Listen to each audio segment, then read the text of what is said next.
Hai, perkenalkan, kami kelompok 6 dari Interprofessional Education atau yang biasa disebut IPE, Fakultas Kedokteran Universitas Negeri Lambung Mangkurat. Pada kesempatan kali ini, kami akan membahas seputar vaksinasi COVID-19.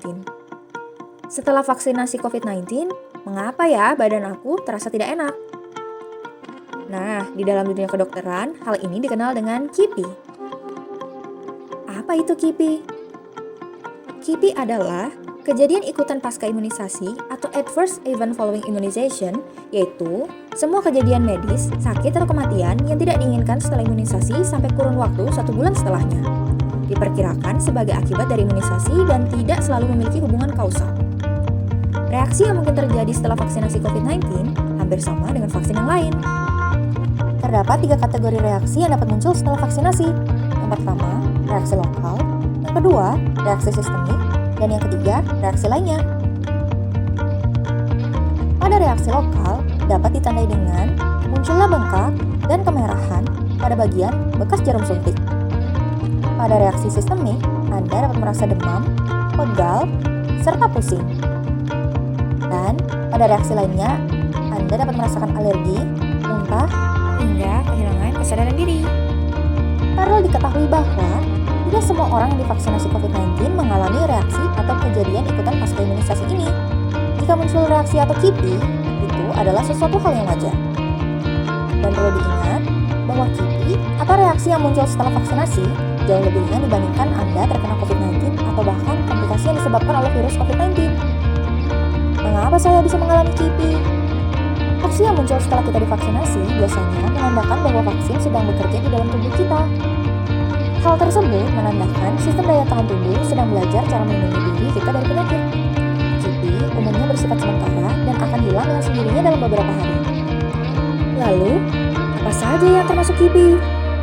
Berikut ini merupakan KIPI yang bersifat ringan dan sementara, yaitu pertama, Anda akan merasa demam, yang ditandai dengan suhu di atas 37,8 Celcius, sakit kepala atau nyeri otot, mual atau muntah, nyeri sendi, menggigil, nyeri pada lengan dari tempat suntikan, hingga rasa lelah.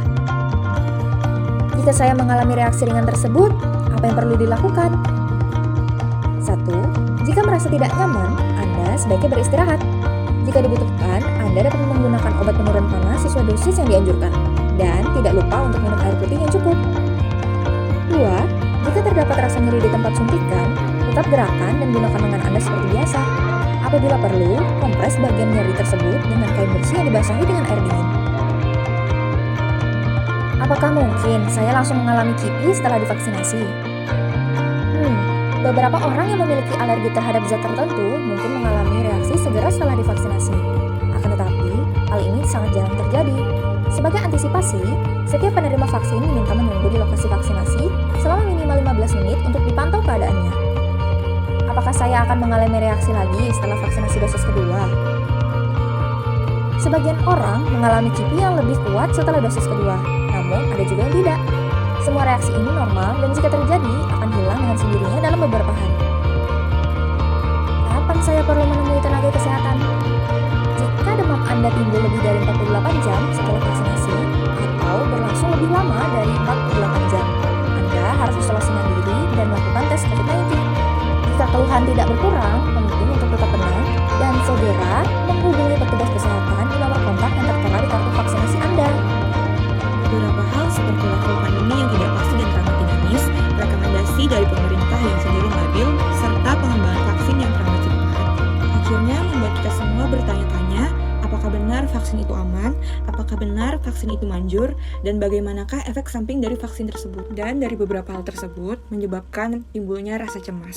Rasa cemas ini timbul akibat suatu ancaman yang samar dan tidak diketahui asalnya, berasal dari diri sendiri. Gejala yang Anda rasakan ketika sedang mengalami cemas, yang pertama ada sakit kepala, yang kedua pusing, yang ketiga banyak berkeringat, yang keempat nafas yang agak sedikit sesak, yang kelima jantung yang berdebar, yang keenam tegang dan kram pada beberapa otot, yang ketujuh ada frekuensi buang air kecil yang sering, yang kedelapan rasa tidak nyaman di perut, yang kesembilan adalah mencret yang mendadak. Lalu apakah yang harus saya lakukan ketika saya merasakan cemas sebelum divaksin?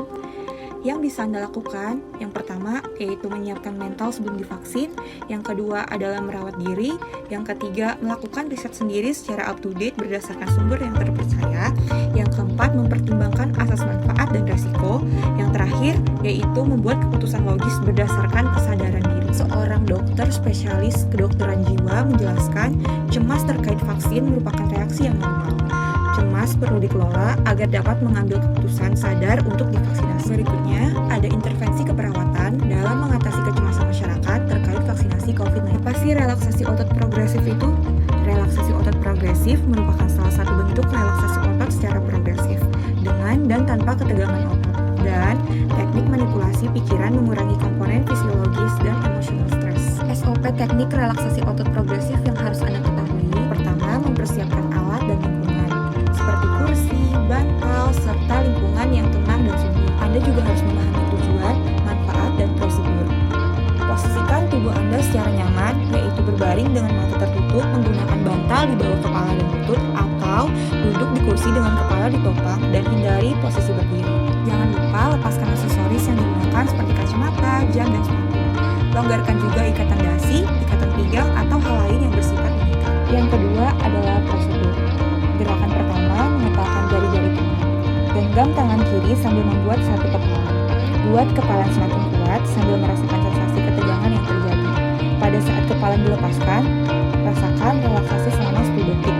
Gerakan pada tangan kiri ini dilakukan 2 kali sehingga dapat membedakan perbedaan antara ketegangan otot dan keadaan rileks yang dialami. Lakukan gerakan yang sama pada tangan kanan. Gerakan kedua yaitu menekuk pergelangan tangan ke atas. Tekuk kedua pergelangan tangan ke belakang sehingga otot di tangan bagian belakang dan lengan bawah menegang, dan jari-jari menghadap ke langit-langit. Gerakan ketiga yaitu menekuk siku. Genggam kedua tangan sehingga menjadi kepalan, kemudian membawa kedua kepalan ke pundak sehingga otot bisep akan menjadi tegang. Gerakan keempat yaitu mengangkat kedua bahu. Angkat kedua bahu setinggi-tingginya seakan-akan hingga menyentuh kedua telinga.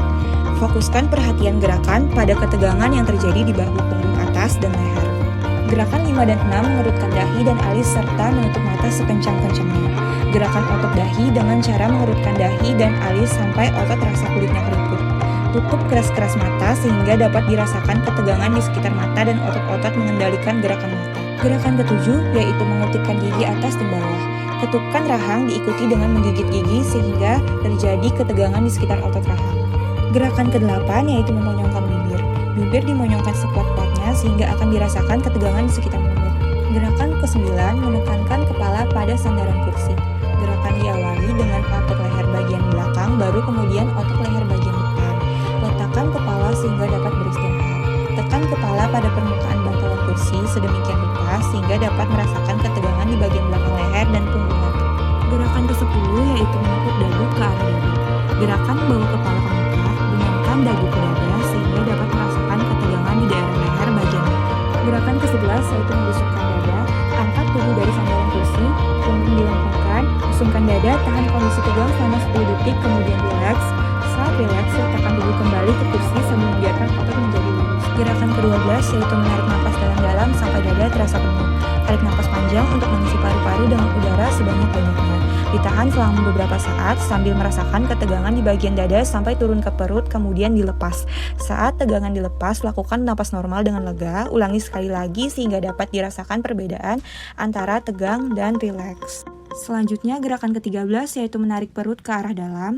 Tarik dengan kuat perut ke dalam, tahan sampai menjadi kencang dan keras selama 10 detik, lalu lepaskan bebas. Ulangi kembali seperti gerakan awal untuk perut. Gerakan 14 dan 15 yaitu meluruskan telapak kaki ke depan dan gerakan serta mengunci otot betis. Luruskan kedua telapak kaki sehingga otot paha terasa tegang. Lanjutkan dengan mengunci lutut sedemikian rupa sehingga ketegangan pindah ke otot betis. Tahan posisi tegang selama 10 detik, lalu dilepas. Ulangi setiap gerakan masing-masing 2 kali. Yuk kita semua segera vaksin agar Indonesia terbebas dari COVID-19. Lalu bagaimana sih cara meningkatkan partisipasi masyarakat untuk vaksinasi COVID-19 ini? Caranya yang pertama, perekrutan relawan untuk tenaga medis dan fasilitator kelompok beresiko. Yang kedua, responsif terhadap kekhawatiran masyarakat mengenai isu-isu vaksinasi. Yang terakhir, penguatan jejaring struktur pemerintahan untuk memperkuat efikasi vaksinasi COVID-19. Sekian dari kami, mohon maaf apabila terdapat kekurangan dalam penyampaian video promkes ini.